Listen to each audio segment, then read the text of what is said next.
Hello, everybody. Welcome to Slap Your Business YouTube channel. This is Slap Stories, where we feature small business owners from all over the world, and we give them a platform to tell their stories, their experiences, and anything they want to share with our community. Today, I have with me Zuzana. Um, Zuzana, welcome. Thank you for taking the time to be here with me and answering a few questions.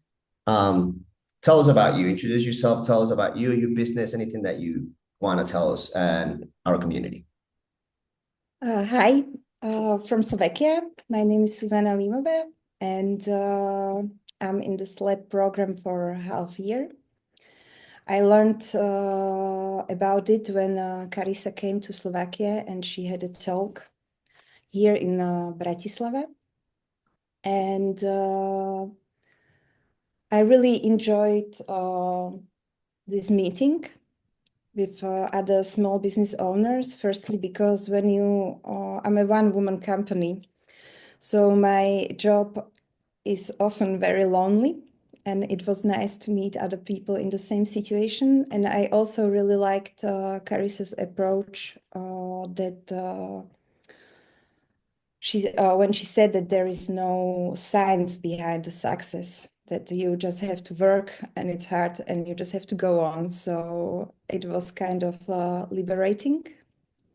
And it took me some time to enroll in the program because I never saw my business as a company. Uh, I have my company actually for 13 years, but all my projects, I was most of them I was running by myself.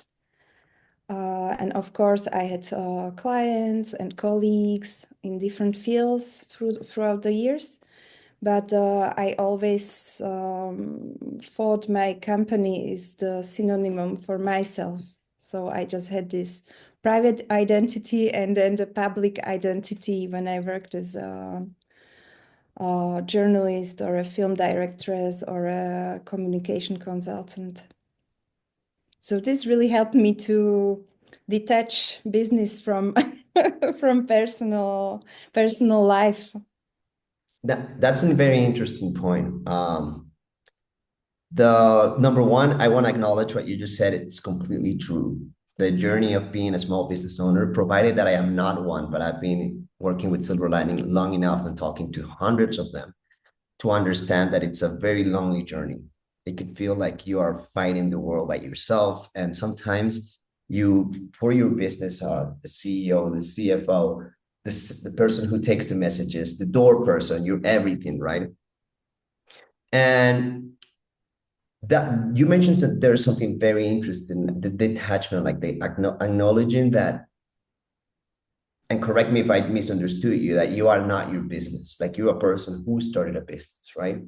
So I have two questions for you. Number one, can you tell us a little bit about what your business does? And number two, how has this journey been so far from when you felt like you were a one-person army, where you were your business, and now with this knowledge that, hey, I am a person who started a business?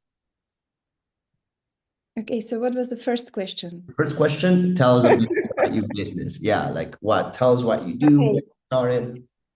So when um, when I started my company, um, it was more that I got self-employed. So it's not I have never had an office or employees or whatever. I was my own boss, and the first projects I did were in the environmental education, and then slowly I just provided other services like a freelance journalist or a moderator, or I started to work with NGOs on handbooks for teachers.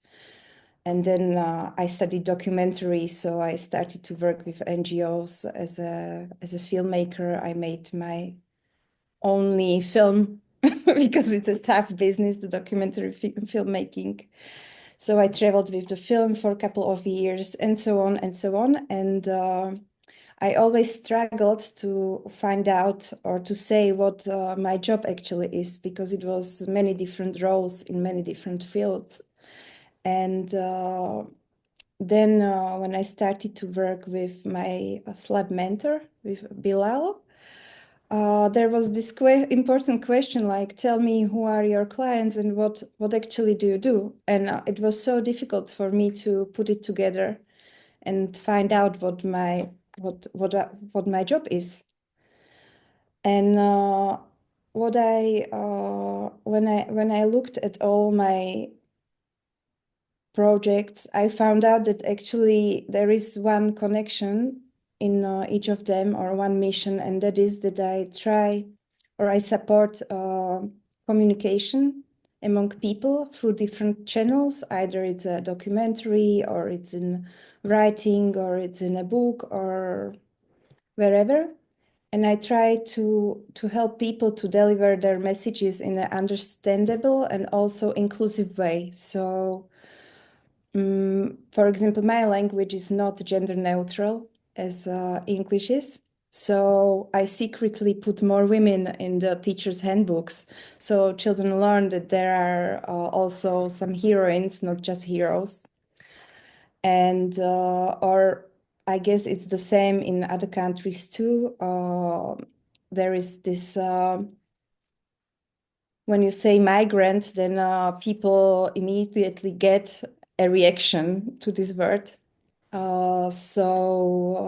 Because of all the political pressure and the situation around the world. So what I do, if I help people, for example, to set a campaign or write a text, then I use other words like instead of migrant, I would say a person who was forced to leave the home, or a person who is changing countries to for better living, or to reconnect with the family. So it sounds simple, but to do it in a way that people don't recognize, but they still get the message. That's my job. That's I what love I it. offer. I would say we agree by say that then you're a storyteller. You help people tell their story in a way that's constructive for everyone. That's nice. I wish you told me this half year ago. I could get I could get more clients on it. You could still do it. You could. This is a conversation where I hope both of us could grow and our audience. So yeah, I love it. By the way, you said something very interesting right there. And Uh, you could just give me a very precious advice for free. So this is the benefit of SLAP, right? that was my next question, and you just answered. Look at that. And I agree with you in one thing. You mentioned, hey, there are many. I'm originally from Ecuador, and Spanish is a gender language as well. And you mentioned I intentionally put in the stories more women so that people know that there are more heroines, and they're also like not only more, but as much or even more. And that made me think to something I actually believe a lot. Um, I believe business owners are like the heroes of modern day, right? Because these are the people who take risks, who probably lose their job, and they, instead of saying, I need to look for another job, say, you know what, I'm going to do it my way. I'm going to create an impact. I'm going to go out, I'm going to fence with the world and try to provide for my family and have a positive impact in my community. In your case, even change the perception of way people look into certain concepts like migration, gender equality. So I just want to take this opportunity to say thank you for taking the time to speak with me and acknowledging that being a small business owner is quite difficult and it's a thankless job. And actually, we consider you here in Silver Lining modern day heroes. So I want to acknowledge that. Um, if you had a chance right now to talk to your younger self when you first started your journey, which basically means talking to other small business owners who might be in the position you were in when you started your business, what advice could you tell them? What advice would you give yourself in that moment? I would say sit down and write down the numbers. Numbers, clarity in numbers. Yes, because for me it was really helpful to for example, calculate how much time of what do I spend every week. Because besides being a single businesswoman in one woman company, I'm a single mom. So I have to juggle many different things every day.